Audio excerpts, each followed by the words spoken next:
Indonesia.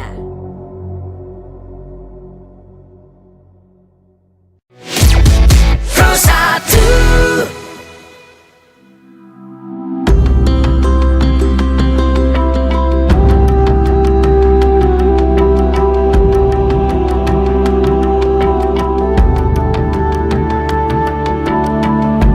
Mimbar Agama Buddha.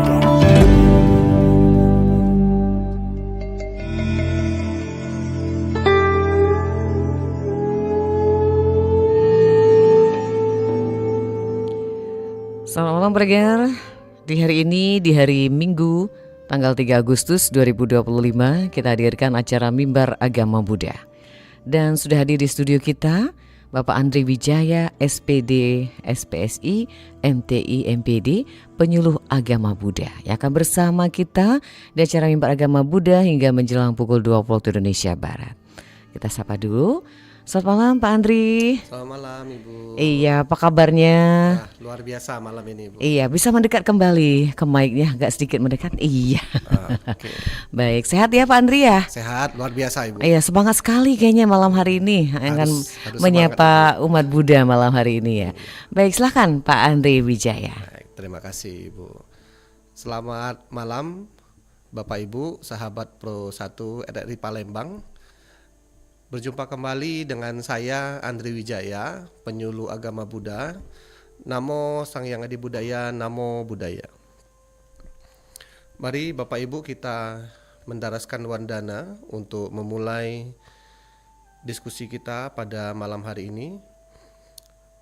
Namo Sang Hyang Adi Budaya, Namo Sang Hyang Adi Budaya, Namo Sang Hyang Adi Budaya, Namo Tassa Bhagavato Arahato Sama Sambuddhassa, Namo Tassa Bhagavato Arahato Sama Sambuddhassa, Namo Tassa Bhagavato Arahato Sama Sambuddhassa, Namo Sabe Bodhisataya Mahasataya, Namo Sabe Bodhisataya Mahasataya, Namo Sabe Bodhisataya Mahasataya. Sabe sata bawantu sukitata, semoga semua makhluk hidup berbahagia. Sadu, sadu, sadu. Baik Bapak Ibu, sahabat Pro 1 RRI Palembang, berjumpa kembali kita di malam hari yang berbahagia ini. Topik yang akan kita bahas pada malam hari ini adalah mengenai doa. Jadi doa dalam agama Buddha itu seperti apa? Nah Bapak Ibu, tentunya kita setiap hari sudah berdoa. Tapi berdoa seperti apa yang itu sesuai dengan ajaran Buddha. Kalau kita melihat arti kata doa, doa itu menurut Kamus Besar Bahasa Indonesia itu adalah permohonan kepada Tuhan. Nah, permohonan kepada Tuhan ini bisa dalam bentuk harapan, bisa dalam bentuk permohonan, bisa dalam bentuk permintaan. Gitu ya. Nah, kalau di dalam agama Buddha, kita sering memanjatkan doa. Pada saat kebaktian kurang lebih ada 3 yang kita lakukan, yang kita panjatkan, yaitu parita. Kemudian parita ini Bapak Ibu berisi tentang perlindungan. Kemudian suta, suta ini tentang ajaran-ajaran Buddha. Dan terakhir adalah mantra, yaitu getaran-getaran batin yang kita bacakan. Nah, kalau kita bicara mengenai doa, tentunya kita punya dua konsep antara ritual dan spiritual. Nah, doa ini Bapak Ibu termasuk dalam konsepnya ritual. Artinya nanti ritual ini yang akan mendukung spiritual. Nah, seperti apa konsepnya dalam ritual? Ritual itu adalah doa-doa yang kita panjatkan, suta-suta, parita-parita yang kita panjatkan dalam keseharian kita melakukan yang namanya kebaktian. Kebaktian yang kita lakukan tentunya bisa dalam sehari-hari kita di rumah, bisa juga kita lakukan pada saat di dalam wihara.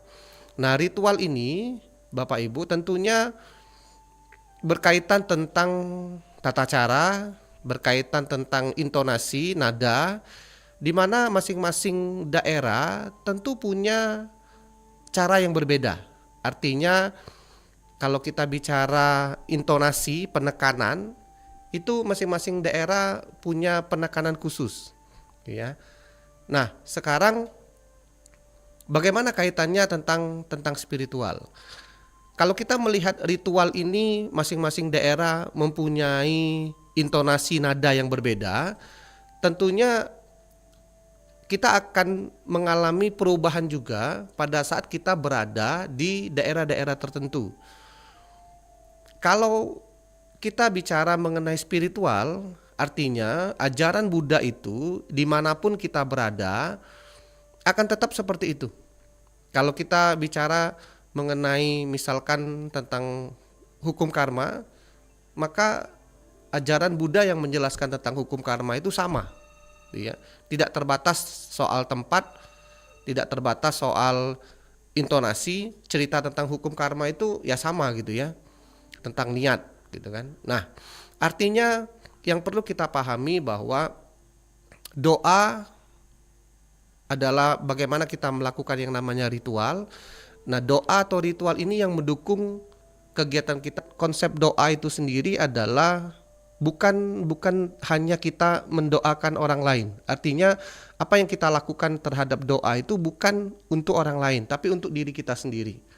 Nah, ini sebenarnya konsep ini sama seperti konsep ajaran Buddha. Konsep ajaran Buddha itu lebih mengutamakan kepada konsep diri sendiri. Artinya kita yang memegang peranan penting. Kalau kita bicara tentang doa itu siapa saja bisa melakukan. Ya, doa itu simple gitu ya. Semua orang bisa melakukan doa. Kalau kita bicara soal dana yang paling minim itu, yang paling terakhir itu adalah doa gitu ya. Jadi kalau kita melihat konsep misalkan cara kita berdana itu kan banyak Bapak Ibu. Kita bisa berdana dalam bentuk materi, kita bisa berdana dalam bentuk dan dhamma desana seperti ini, kita juga bisa dana dalam bentuk tenaga, dan terakhir adalah kita bisa dana dalam bentuk doa gitu ya. Kemudian bisa juga dana dalam bentuk pikiran, kita memberikan ide kepada orang. Nah, doa ini adalah kategori yang terakhir. Jadi kalau kita tidak bisa berbuat apapun, yang terakhir itu adalah doa gitu ya. Doa ini kan semacam kalau kita bicara itu ingin memberikan kontribusi, tapi kita tidak berbuat yang lebih gitu ya. Nah, dalam konsep ajaran Buddha, doa ini saja tidak cukup Bapak Ibu, doa saja tidak cukup. Semua orang bisa melakukan doa gitu kan, tapi tidak semua orang bisa melakukan yang namanya ajaran agama. Ajaran Buddha itu tidak semua orang bisa melakukan. Kalau kita mau memberikan dana, nah dana apa yang bisa kita lakukan? Apa cuma cukup doa itu saja gitu kan? Kalau Bapak Ibu misalkan, kalau pada saat kita pergi ke pesta, kita menggunakan baju yang bagus gitu kan, kita menghormati tuan rumah, artinya pada saat kita ke wihara, tentu kita juga harus melakukan atau menggunakan pakaian yang bagus juga. Itu cara kita menghormati Buddha gitu kan. Nah, itu juga sebenarnya dana juga Bapak Ibu. Itu dana kita membuat orang itu menjadi senang gitu ya, menjadi bahagia melihat kita gitu kan, ketimbang kita datang dengan menggunakan pakaian yang sembarangan gitu ya. Nah, doa itu bermanfaat untuk diri kita sendiri. Jadi bukan artinya kita mendoakan orang lain itu berguna untuk orang lain, itu untuk diri kita sendiri. Sama halnya kalau kita bekerja Bapak Ibu, kalau kita bekerja itu, kalau kita hanya memikirkan hasil dari pekerjaan itu adalah untuk orang lain, maka begitu kita dikasih pekerjaan tambahan, kita akan mikir apa gunanya untuk saya gitu. Gaji saya tetap seperti inilah gitu kan, malah tidak nambah-nambah, tapi pekerjaannya yang nambah gitu kan. Nah, kalau kita berpikir sesuai dengan konsep ajaran Buddha bahwa apa yang kita lakukan saat ini adalah untuk diri kita sendiri, kepentingan diri kita sendiri, maka tugas yang kita dapat artinya itu untuk menambah diri kita, menambah kelebihan kita. Gitu kan? Kalau misalkan dalam bekerja kita merasa upah kita misalkan 50 gitu ya, tapi pekerjaan kita 100, nah Bapak Ibu yakinlah 50-nya adalah tabungan kita ke depannya. Artinya nanti 50 ini Bapak Ibu akan kita dapat dalam hal kesehatan, kita diberikan kesehatan, kita diberikan keluarga-keluarga yang bahagia, kita diberikan teman-teman yang terbaik. Nah ini timbal baliknya seperti itu. Kalau kita bicara mengenai hukum karma nanti ke depannya Bapak Ibu. Tapi kalau kita misalkan tadi upahnya 50, pekerjaannya 100 gitu ya. Nah sekarang kita balik. Upahnya 100 Bapak Ibu, tapi pekerjaan kita cuma 50. Nah Bapak Ibu, artinya apa yang kita dapatkan itu tidak sesuai dengan upah yang kita dapatkan. Nah artinya 50-nya itu nanti bisa saja ada hal-hal yang terjadi di diri kita maupun keluarga kita yang itu harus mau tidak mau kita merelakan 50 upah yang tadi yang sebenarnya bukan menjadi bagian dari diri kita. Nah ini Bapak Ibu, kalau kita melihat dari konsepnya adalah hanya mementingkan orang lain, maka kita akan melakukan sesuatu dengan hitung-hitungan. Oh ini ternyata tidak ada gunanya untuk saya, oh ini tidak bermanfaat untuk saya. Nah doa itu juga sama Bapak Ibu. Kalau kita mendoakan orang lain, bukan berarti itu untuk orang, itu untuk diri kita juga sendiri gitu kan. Nah sekarang pertanyaannya adalah, apakah dengan berdoa semua hal yang kita lakukan itu sudah cukup, gitu kan? Tentunya jawabannya tidak Bapak Ibu. Doa itu bukan semuanya, gitu kan? Harus diiringi juga dengan usaha dan kerja Bapak Ibu. Tidak mungkin kita mengharapkan gaji yang besar, mendapatkan kekayaan, tapi kita tidak pernah keluar rumah, kita tidak pernah mencari pekerjaan, mengharapkan ketemu jodoh yang baik, tapi kita tidak pernah untuk membuka diri, gitu kan? Maka itu bukan konsep doa yang sebenarnya, gitu kan? Makanya di awal tadi saya sampaikan bahwa doa kalau semua orang itu bisa melakukannya, tapi yang tidak bisa itu adalah kita berbuat untuk menyeimbangkan doa itu. Kalau kita berdoa misalkan kita mendapatkan harta yang berlimpah, tapi kita tidak bekerja, tidak ada usaha di situ, kita tidak dapat apa-apa. Di dalam agama Buddha, Bapak Ibu, kita hadir saat ini, kita ada saat ini adalah berkat dari kebajikan-kebajikan yang sudah kita lakukan di masa lampau. Kebajikan-kebajikan yang sudah kita lakukan di masa lampau. Bisa juga kebajikan yang kita lakukan hari ini dia berbuah hari ini. Maka untuk melihat nanti ke depannya kita mau jadi seperti apa, kita lakukan mulai dari hari ini. Maka kalau semua hal kita pandang dari sisi diri kita sendiri, kita melihat sesuatu itu ada berkaitan dengan diri kita, maka sepanjang kita menjalani kehidupan ini kita enak Bapak Ibu. Sama halnya kalau kita memberikan contoh seperti ini. Kalau misalkan terjadi kebakaran, ya beberapa hari yang lalu kan Palembang terjadi kebakaran. Kalau kita bicara tentang kebakaran, misalkan, kalau rumah kita terbakar, terus kita mau ngapain kalau rumah kita terbakar? Kita mau cari orang yang bakar rumah kita, atau kita mau sibuk untuk memadamkan api? Kalau pilihan Bapak Ibu saya yakin adalah kita harus segera memadamkan apinya. Nanti mikirnya siapa yang bakarnya gitu kan. Ya, jarang terjadi kan kalau terjadi kebakaran kita sibuk siapa ini yang bakar gitu kan. Pasti kita langsung sibuk untuk memadamkan apinya gitu kan. Artinya kita sibuk mengurusin bagaimana meredakan apinya. Nah sama halnya Bapak Ibu, kalau kita merasa marah, merasa tersinggung dengan orang-orang yang berbicara tidak baik dengan kita, apa yang harus kita lakukan? Kita introspeksi diri, atau kita mau cari siapa yang bilangin saya jelek, yang bilang saya tidak baik, yang bilang saya tukang fitnah gitu. Nah ini kan sama konsepnya Bapak Ibu. Kan tentu kita harus melihat diri kita gitu kan, apa yang sudah kita lakukan gitu kan. Karena kita tidak mungkin menerima hal-hal baik dari semua orang. Semua orang itu tidak punya kewajiban untuk berbuat baik dengan kita, enggak ada. Kecuali kalau kita bisa ngomong itu adalah mama papa kita. Itu yang harus berbuat baik dengan kita. Tapi di satu sisi kan ada juga orang tua yang tidak baik sama anaknya gitu kan. Nah tapi kan semua orang tidak punya hak, tidak punya kewajiban untuk berbuat baik dengan kita gitu kan. Jadi kalau ada orang yang memperlakukan kita dengan hal yang tidak baik, ya kita lakukan hal terbaik dari diri kita gitu kan. Nah itu konsep doa kita juga seperti itu Bapak Ibu. Nah doa yang kita lakukan itu adalah perwujudan dari pengharapan kita. Maka kalau kita berdoa di wihara, di Dhammasala, kita melihat rupang Buddha, artinya itu fokus kita. Ya, pada saat kita kebaktian, kita melihat rupang Buddha, itu adalah fokus kita untuk kebaktian pada saat itu. Apakah tidak ada rupang kita tidak bisa fokus? Tentu kita bisa fokus. Karena itu cuma perwujudan saja gitu kan. Bukan berarti tanpa rupang Buddha nanti kita tidak bisa kebaktian, enggak gitu ya. Kita bisa kebaktian dimanapun juga tanpa adanya rupang dan sebagainya, gitu kan. Nah, sama halnya juga kalau kita bicara tentang doa. Apa yang kita doakan itu adalah Bapak Ibu, kita fokus dengan realisasi dari harapan itu. Makanya kita doa seperti itu. Tapi kalau kita melihat bagaimana doa dalam agama Buddha, doa dalam agama Buddha itu Bapak Ibu tidak ada konsepnya adalah permintaan. Kita tidak meminta Bapak Ibu untuk doa. Kalau Bapak Ibu ingin umurnya panjang, maka Bapak Ibu harus menghindari yang namanya pembunuhan. Itu sudah dijelaskan dalam pahala dan akibat dari kita menghindari pembunuhan atau melakukan pembunuhan. Jadi itu sudah jelas konsepnya gitu. Jadi tidak dengan Bapak Ibu kita berdoa semoga kita panjang umur gitu kan, tapi kita tetap melakukan pembunuhan.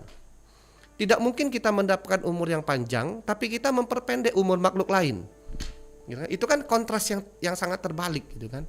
Nah, makanya yang kita lakukan adalah kita melakukan kebajikan. Kita melakukan kebajikan. Doa ini Bapak Ibu adalah memperkuat dari kebajikan-kebajikan yang sudah kita lakukan.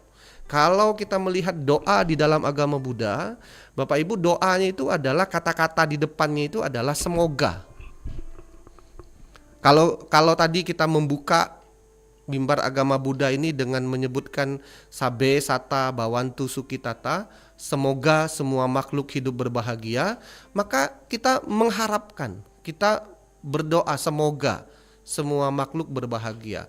Maka kalau kita melihat dari konsep diri kita lagi sendiri, untuk mendoakan orang berbahagia itu tentunya harus dimulai dari kita, dari diri kita sendiri. Apa yang harus kita mulai? Kita dulu yang mesti bahagia, kan gitu. Kan tidak mungkin kita mendoakan orang lain bahagia, kita sendiri tidak bahagia.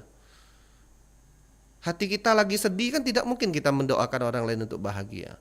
Maka dalam ajaran agama Buddha itu konsep berdoa ditekankan pada hukum karma. Artinya Bapak Ibu ini yang nanti akan mengiringi kita. Gitu kan? Terus bagaimana doa di dalam agama Buddha? Kita berdoa semoga semua jasa-jasa kebajikan yang sudah saya lakukan dapat memberikan kebahagiaan bagi diri saya dan keluarga saya dalam hal kemurahan rezeki, panjang umur dan sebagainya. Bapak Ibu yakinlah kalau kita bicara mengenai konsep agama Buddha tentang hukum karma bahwa hal yang tidak akan terjadi dengan kita pasti tidak akan terjadi. Tapi kalau itu memang sudah bagiannya kita untuk terjadi, pasti itu terjadi. Ya, pasti itu terjadi Bapak Ibu. Makanya yang kita bisa lakukan adalah kita berbuat. Kita harus berbuat. Kalau kita ingin makan mangga, tidak cukup untuk berdoa semoga mangganya ada di rumah kita. Kita harus berbuat, menanam mangga. Gitu ya. Kalau beli urusannya kan lain itu Bapak Ibu. Kita harus berbuat, kita harus tanam mangga supaya nanti kita akan memetik mangga itu sendiri. Apa yang kita buat itu yang kita dapat. Apa yang kita tabur itu yang akan kita tuai gitu kan. Ya, walaupun kalau kita secara prinsip ngomongnya kalau kita nanam mangga pasti tumbuh rumput Bapak Ibu. Ya, kalau kita ibaratkan mangga itu perbuatan baik, rumput itu perbuatan jahat. Ya, kalau kita berbuat baik sama orang, bisa saja orang tidak merespon hal yang baik. Bisa saja bukan kebaikan yang kita peroleh, tapi itu sudah perbuatan baik yang sudah kita lakukan. kan? Tapi kan tidak mungkin Bapak Ibu kita niat nanam rumput tumbuhnya mangga, gitu kan? Tidak pernah terjadi, gitu kan? Nanam rumput tumbuhnya mangga. Kalau kita sudah berbuat jahat, berbuat buruk Bapak Ibu, tidak mungkin hasilnya baik. Gitu kan? Nah, artinya kebajikan-kebajikan inilah yang terus kita lakukan. Semoga ini nanti akan memberikan penguatan di dalam doa kita. Kita berdoa semoga seluruh anggota keluarga kita berada di dalam perlindungan Buddha dan Bodhisattva Mahasatwa. Artinya ini nanti yang akan terus mendampingi kita. Jadi Bapak Ibu jangan berharap nanti lewat doa ini ada hal di luar sana yang akan membuat itu menjadi terkabul. Sehingga kalau itu nanti tidak terkabul, artinya itu nanti ada yang salah. Gitu kan? Jadi sama halnya kalau anak-anak ada minta duit sama papa mamanya, kalau tidak dikasih bisa jadi dia marah gitu kan. Nah terus kita kalau doa berpinta, terus kalau kita tidak dikasih doanya, apa kita mesti marah? Gitu kan? Nah kita harus introspeksi diri.